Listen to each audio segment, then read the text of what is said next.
several days, maybe even weeks since launch. CD Projekt Red Cyberpunk 2077 is still mired in a lot of controversy. That's due to the way that it plays on the majority of hardware / consoles that are out there, 8th generation consoles that is. It does play well on newer gen consoles, including Google Stadia, if you want to consider Stadia that, but it's a generationless console, pretty much. With that being said, does Google Stadia have the answer for its long-term goals? Does it have the answer to help groups like CD Projekt Red fully see projects like Cyberpunk 2077 across the board? We think they do. Let's get into it. Stay sick cause I follow my gut. They say I was pushing my luck. I'ma push me a matte all black truck. Oh, I'm not sorry. What's up, people? What's up, people? What's up, people? It's your boy MM2K back again with another episode of the Stadia Dosage. Do me a huge favor before we get into this one. Hit that like button. Hit that subscribe button. Rock those bells for notifications, please. So you know when your boy's dropping these doses. I appreciate all of y'all straight up. Y'all know the deal. Y'all know the reason. Y'all know the slogan. I'm not too proud to ask. Let's get into it. All right. Well, before we get into this one, let me just say this. We are running a very special giveaway. SML Podcast, one of the shows that partially premieres on Stadia Dosage, also with my homeboy Project Storm's channel. We co-run it on both channels. SML Podcast is running a special giveaway where we are giving away a Stadia Premiere bundle right in time for the holidays. If you want to participate, please click the link to the video below, on the video below, either in the description or in the comment section so you can participate. Time is running out because we only got a couple days after the recording of this video, okay? We're going to be doing the drawing for this contest December 19th during the next SML podcast airing, all right? So kudos and congratulations and good luck to anybody participating in that contest. And congratulations to whoever the winner will be. All right, now let's get on to this video. Like we said in the bumper, CD Projekt Red is mired in controversy. You hear things like, you know, they've covered the cost of Cyberpunk 2077, the whole 8 years of development, marketing, and everything just off of the pre-orders alone. They had 8 million pre-orders, which is fantastic. Now everything that comes in after this is just pure profit. But that's the question. What is going to come in after this? Is it going to be significant? Because here's what's happening. The majority of consoles out there, the PlayStation 4s and the Xbox Ones, they don't play this game real well. It plays great. It's a great experience, at least gameplay wise, on the PlayStation 5, the Xbox Series X, and the cloud platform Google Stadia. But even at that, it's still not a looker. You know, normally games at the end of a generation are lookers. You know, the people who are experienced with all of the hardware or tech that they're about to work with, especially on last generation tech. They know how to utilize it and bump it up and do all this other stuff, and everything shines wherever it's at. It just looks better on a newer hardware. But see, the thing with CD Projekt Red is they're very ambitious. That's why Witcher 3 is such a great game, but it had to release at the beginning of a console generation. But this time around, in order to make Cyberpunk 2077 and get the funding that they felt that they needed, I feel like they went to the investors. A lot of whom, which if you listen to the investor calls, they are not pleased not only with the revelations that are going on currently, but what's been going on with the game for the last year or so. And I think even some of the earlier grumblings that they've had was based upon the fact that I believe that CD Projekt Red went to these guys and gals and pitched to them and said, hey, look, we make great games. Look at our favorability with the community. Look at Witcher 3. Look what we've done with Witcher 3. It's still selling strong. It's still making money even 7 years after the fact. And it's over 20 million sales altogether.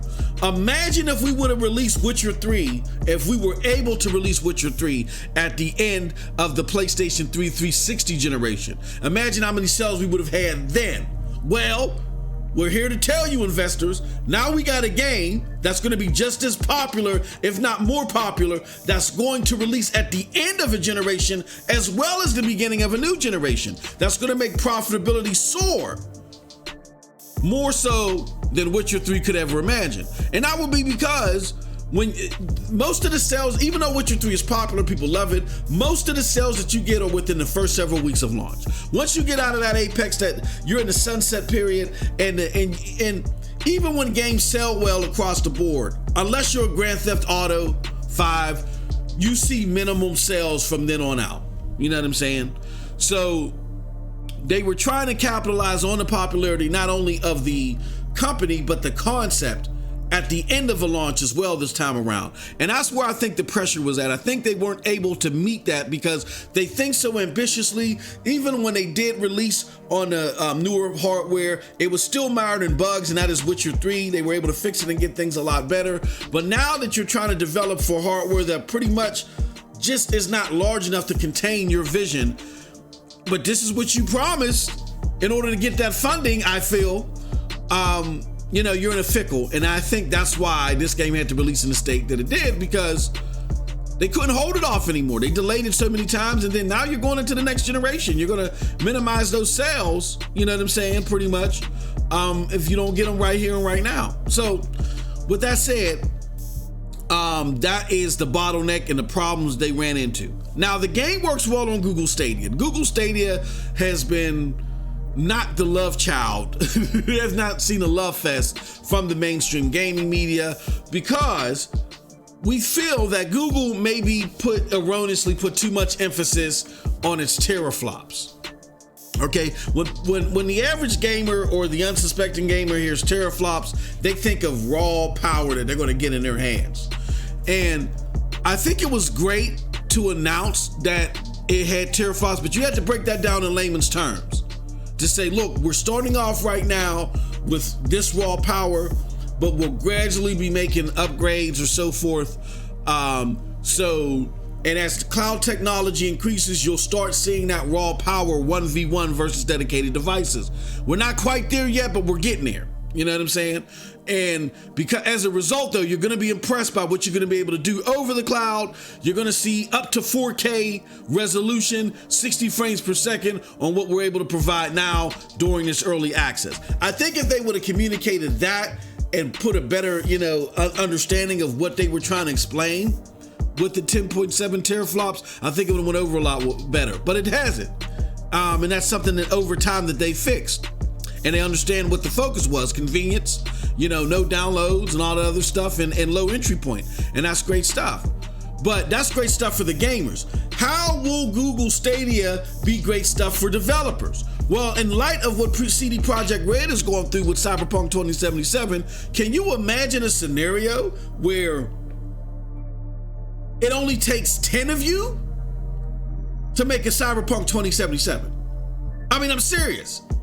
10 people, if CD Projekt Red could make Cyberpunk 2077 with 10 people and make it in a quarter of the time, the exact same game with the exact same ambitions, hardly no bugs, I mean, that would be a dream come true, right? But we're dreaming. We're only dreaming, correct? Let me show you something.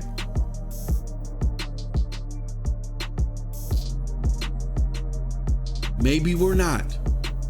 We did a video on this earlier, but I think now with the new player base on the platform, the new subscribers here at the Stadia Dosage, it's time for us to touch on this again. Google's Project Chimera, as told by Technosports, will revolutionize Stadia game development via machine learning. The article reads as follows. While being interviewed for magazine, Aaron Hoffman-John, Stadia's head of creative for R&D, claimed that Project Chimera, a Google machine learning solution, will help small independent teams to develop massive open world titles without compromising on scope and detail. Hoffman-John said this to MCV UK magazine: "What if a team of 14 people could make a game the scale of World of Warcraft? They rely on a lot of heavy repetitive content creation, like 70% of content and 30% or less code. This is Project Chimera, is a GAN or a generative adversarial network. Functionally similar to ESRGAN. It is a neutral network modders use to upscale textures in old games. Project Chimera's machine learning trains itself on game rules, assets, and gameplay. Also, developers will be able to use the GAN to generate world spaces, NPCs, and quests to make games using this project. Hoffman John also stated that Project Chimera can be used for playtesting. This means it can potentially give small development teams valuable feedback on bugs and balancing issues, as hundreds of human beta testers do.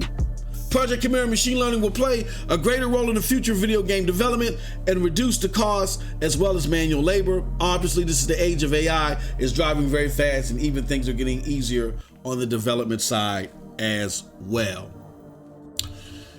So, with that said, something to definitely think about, my good friends.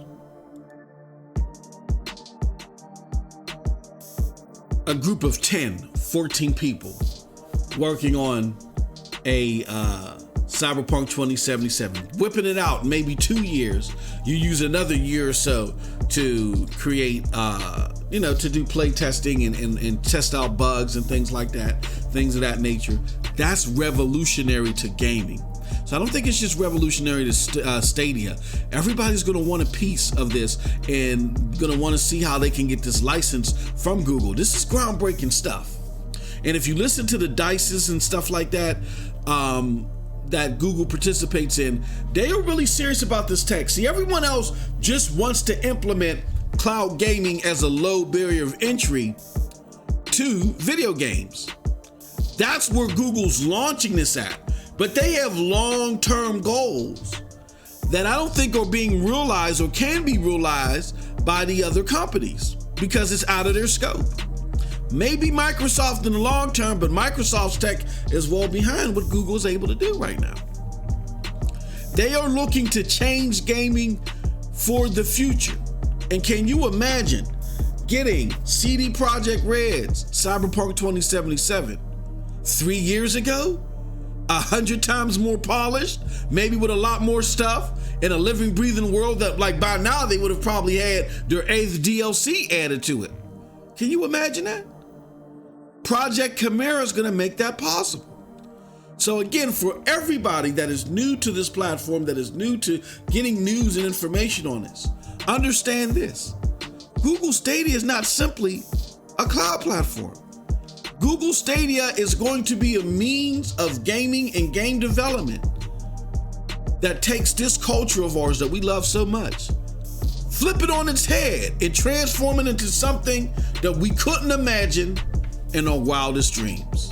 And that's it from your boy MM2K. Hey, yo, let me know what you think about all this in the comment section below, because like I always say, who cares what I think? But if you did like what I had to say, check out the links below to follow me. Those links will lead you to the Broadman Bullies, PNTS Network, Hard Knock Digital Culture, and yes, to Stadia Dosage. And with all that said, thank you guys for coming. Don't forget about the giveaway. Again, links are below.